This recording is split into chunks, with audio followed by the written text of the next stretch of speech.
How to apply a student discount on Target app. Let's get started. Launch your Target app. Make sure you have already logged into your account. You'll land to the Discover page. Now at the bottom, you're going to find different options. Navigate to the option of My Target. Once you're in this page here, you will find different options. At the top right corner, you'll find the settings icon. Click on that. Once you're in the settings page, now scroll down. Under your discounts, you'll find the option of teacher verification, student verification, and military verification. In order to apply for a student discount, you have to complete the student verification. So click on the option of student verification. Then provide all the details. First up, type in your school name. Then type in your first name. Type in your last name. Select your date of birth. Then select your year in school.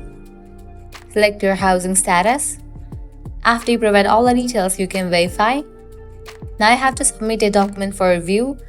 Click on the option of drag and drop your files here to browse. You can upload the school ID card with expiration date, class schedule, or tuition receipt. Once you complete the verification process, you can easily apply for a student discount on Target. So that's a wrap for this video. At the end, if you guys find this video helpful, don't forget to like, share, and subscribe to our channel. Thanks for watching.